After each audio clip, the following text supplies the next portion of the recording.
Students, वैसे तो हमारा जो अभी प्लेलिस्ट चल रही है वो इलेक्ट्रोस्टैटिक्स की चल रही है, लेकिन आज हम जो टॉपिक डिस्कस करने वाले हैं वो है सॉलिड एंगल। वैसे तो इस टॉपिक को हम इलेक्ट्रोस्टैटिक्स का पार्ट नहीं मान सकते हैं, लेकिन हम अब जो नेक्स्ट चैप्टर पढ़ेंगे वो गॉस लॉ पढ़ेंगे। गॉस लॉ एंड एप्लीकेशन जो अपन पढ़ रहे हैं कंटिन्यूटी में, जो नेक्स्ट टॉपिक हमारा है, तो उस गॉस लॉ में सॉलिड एंगल का एक छोटा सा कॉन्सेप्ट जो है वो यूज आएगा। इसलिए मुझे लगा कि सॉलिड एंगल पर ही एक छोटा सा वीडियो 10-15 मिनट का 10 मिनट का अपलोड कर देना चाहिए, ताकि आपको क्लियर रहे कि सॉलिड एंगल क्या चीज है।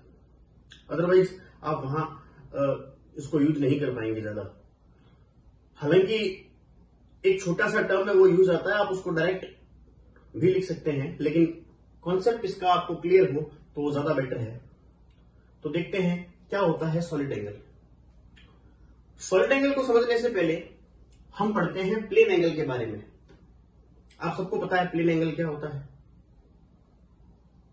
कि कोई भी चीज किसी पर्टिकुलर पॉइंट के रिस्पेक्ट में उसका फैलाव कितना है, कितनी स्प्रेड है, उसको हम कहते हैं प्लेन एंगल।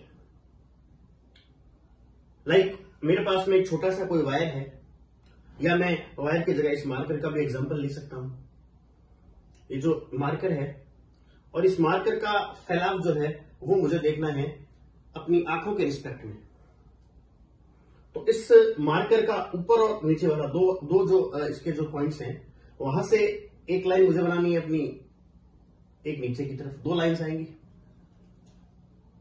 तो ये दोनों लाइंस एक एंगल क्रिएट करेगी मेरी आंखों पर। वो एंगल जो है उसको हम बोलेंगे प्लेन एंगल।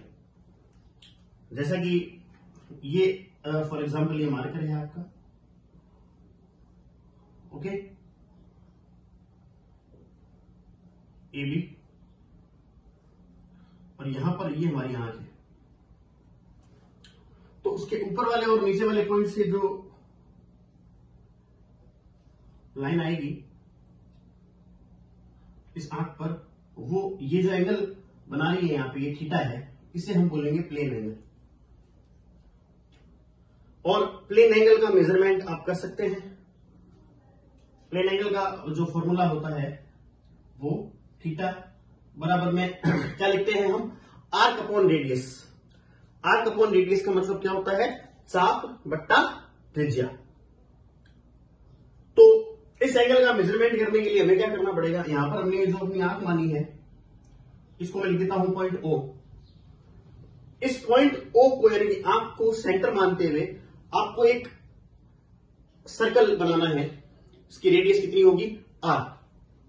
मान लो मैं एक सर्कल इस तरीके से ये सर्कल बना देता हूं, ये पूरा सर्कल बनेगा, ओके। और ये जो है मैंने एक सर्कल का एक पार्ट यहां पर लिया है, एक सर्कल का एक पार्ट है सिंपली।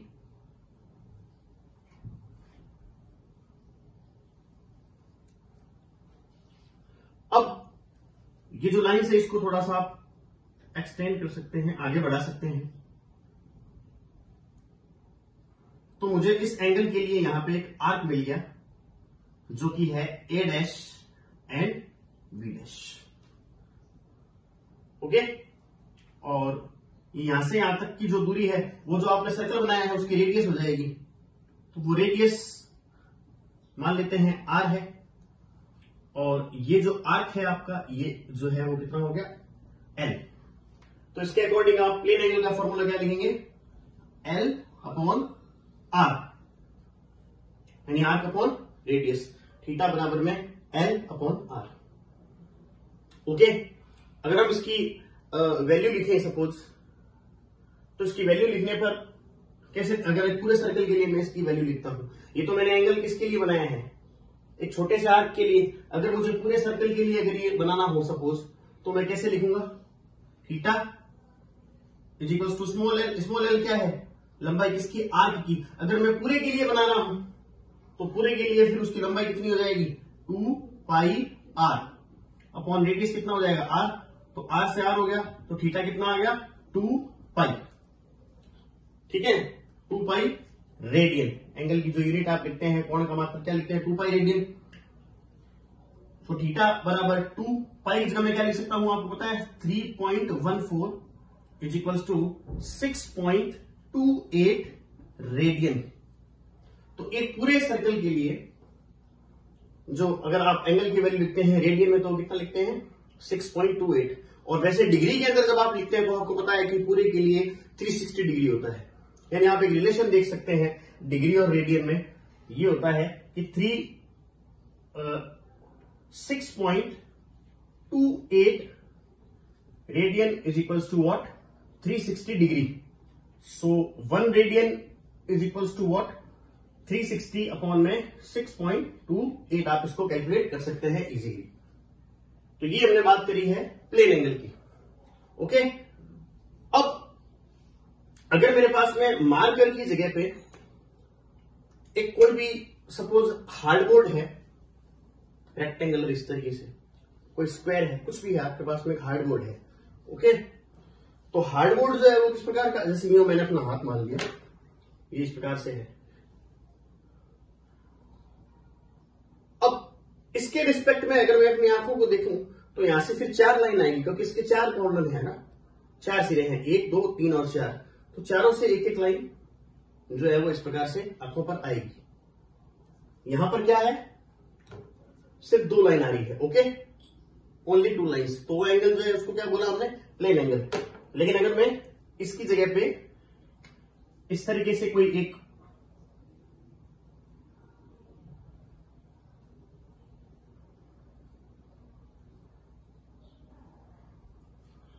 ये है, यहां पर आपकी जो है वो आंख है। अब यहां से आप लाइन बना सकते हैं। देखो, एक लाइन यहां से आएगी, दूसरी लाइन यहां से आ जाएगी, तीसरी लाइन यहां से आ जाएगी, और चौथी वहां से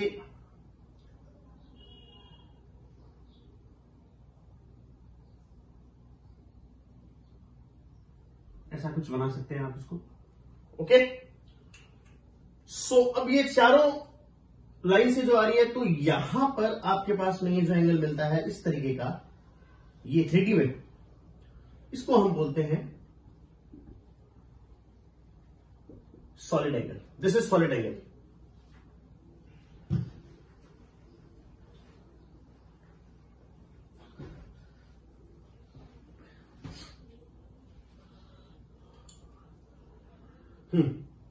तो ये है आपका सॉलिड एंगल, जो कहां से मिला है आपको, चारों लाइन से। अब यहां पे तो ये आपको पता है 1 और 2, सीधा आपने मान लिया थीटा। अब यहां पर ये जो लाइन है वो कहां है, 1 2 3 4। तो हम ऐसे मान सकते हैं यहां पर हमारी आंख है, और ये जो आपकी लाइन है यहां से भी आ रही है, यहां से भी आ रही है, यहां से भी आ रही है, और यहां से भी आ रही है। तो आप इसको अगर एक ही लाइन मान लो तो हम ऐसे कंसीडर करेंगे कि ये हमारी लाइन जो है वो इस तरीके से रोटेट कर रही है, और ये रोटेट करते समय ये जो एंगल बनाती है इसको हम बोलते हैं सॉलिड एंगल, यानी कि घन कोण, जो कि 3D के अंदर होता है। तो जिस तरीके से यहां पर एक लाइन थी, तो उसके लिए आपने सर्कल बनाया। ओके, 1D में था तो आपने सर्कल बनाया, ये इस तरीके से सर्कल बनाया था। अब यहां पर ये किस में आ गया, 3D में आ गया। तो 3D में जब आ गया है तो आपको सर्कल की जगह पर एक स्फीयर कंसीडर करना पड़ेगा। जैसे ये यहां पर आपने इसको आगे बढ़ाया यूं, तो क्या था, वो एक सर्कल था। तो उसी तरीके से ये जो है, इसको आप जब पीछे बढ़ाएंगे तो उसको क्या मानेंगे आप, एक स्फीयर। यानी इसका मेजरमेंट करने के लिए आपको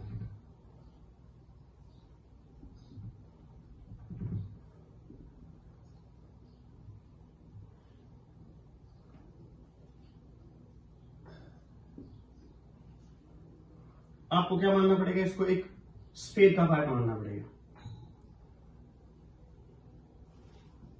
इस तरीके से। ये P Q R और S, ये मान लो आप P dash Q dash R dash और S डैश।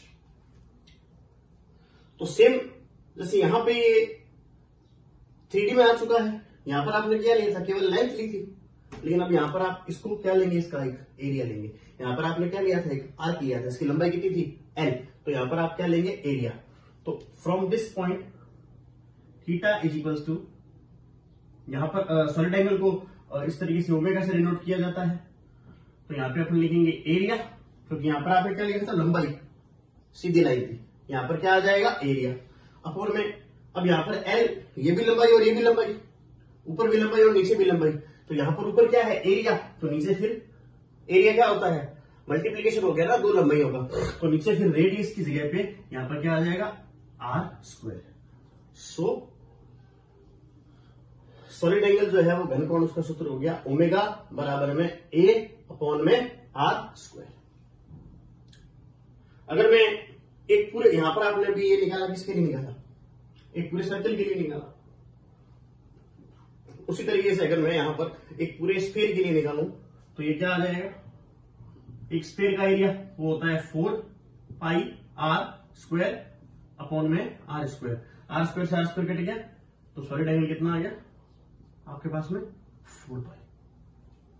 तो एक पूरे सर्कल के लिए प्लेन एंगल लिया जाता है, वो होता है 2 पाई। सिमिलरली एक पूरे स्फीयर के लिए सॉलिड एंगल लिया जाता है, वो कितना होता है, 4 पाई। अब हम, जैसे मैंने अभी आपको बताया, गॉस लॉ में आप इसका यूज करेंगे। तो गॉस लॉ में आप इसका यूज किस प्रकार से करेंगे, आपको कोई पर्टिकुलर एक एरिया दे दिया जाता है, उस एरिया के लिए आपको सॉलिड एंगल कैलकुलेट करना होता है। जस्ट लाइक कि आपको यहां पे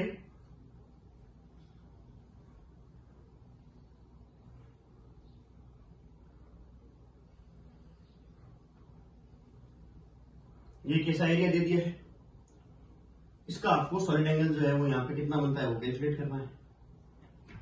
तो इस एरिया की वैल्यू है ds, तो इसका एरिया वेक्टर कितना होगा,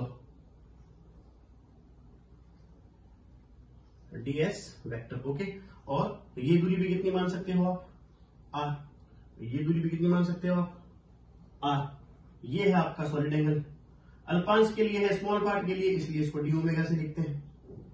सो this d omega is equal to, formula क्या होता है भाई, एरिया अपॉन, एरिया कितना है इसका, मान लो ds है, अपॉन में आर स्क्वायर। ये सॉलिड एंगल हो गया। अब थोड़ी सी प्रॉब्लम अगर मान लो कॉम्प्लिकेटेड है, प्रॉब्लम अगर थोड़ी सी कॉम्प्लिकेटेड है, यानी इस तरीके से दे रखा है मामला आपको,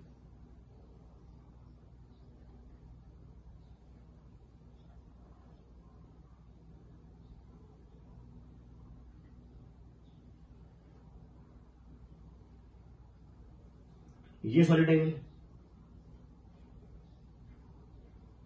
अब यहां पे क्या है, मान लो इसका जो एरिया है, और एरिया वेक्टर जो मैंने आपको बताया है वो परपेंडिकुलर होता है, वो इस तरीके से है ds वेक्टर। अब आप यहां पे डी ओमेगा बराबर फॉर्मूला लगाते हैं, मान लो ds अपॉन में आर स्क्वायर। तो एक्चुअली आर यहां पे इस केस के अंदर क्या है, दोनों पॉइंट्स की यहां रेफरेंस पॉइंट से दूरी सेम है, आर और आर तो आपने, लेकिन यहां पे दोनों दूरी क्या है, अलग अलग है। ये दूरी सपोज करो आर है, लेकिन ये दूरी आर नहीं है, वो ज्यादा है। तो आपको तो फिर कंफ्यूजन हो जाएगा, यहाँ पे गलत हो जाएगा, आप सीधा आर कौन सा मानोगे। तो आपको इस पॉइंट से, फ्रॉम दिस पॉइंट, यहां से इस पे एक परपेंडिकुलर अप्लाई करना है। ओके, अब ये जो दूरी है वो आर है, और आपको इसके लिए इतना ही एक एरिया बनाना है।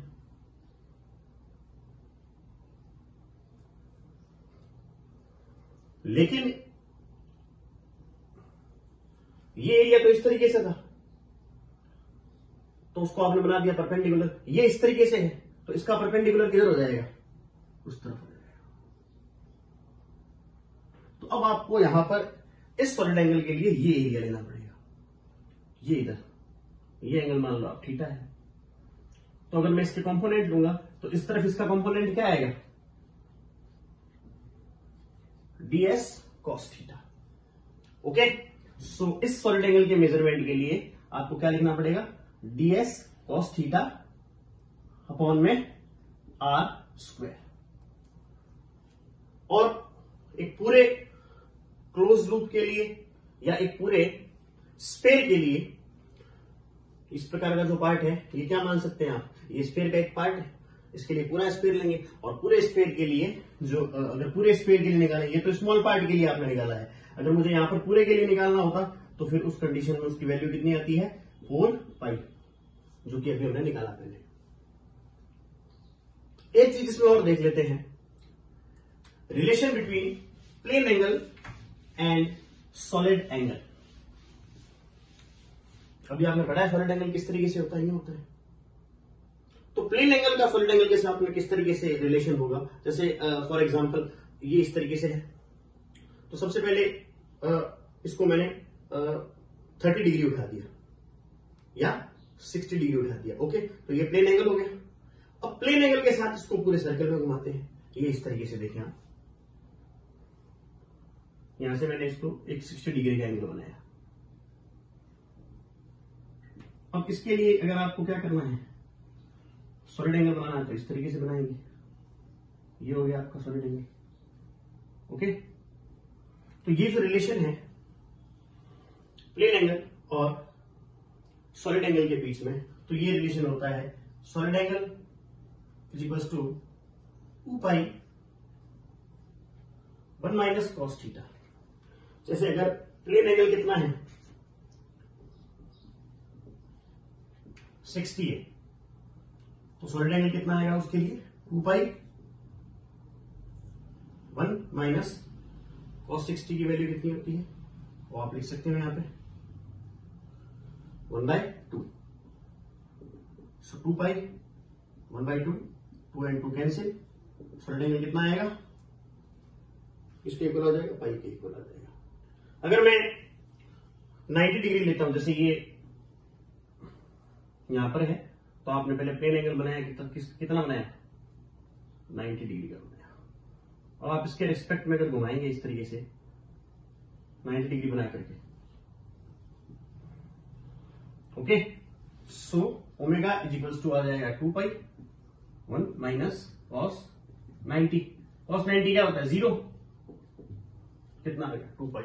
यानी अगर आप 90 डिग्री का प्लेन एंगल लेते हैं तो आपके पास में क्या आता है, एक अर्धगोला आता है हेमीस्फीयर, और हेमीस्फीयर के लिए सॉलिड एंगल कितना है 2 पाई, तो पूरे स्फीयर के लिए कितना हो जाएगा 4 पाई।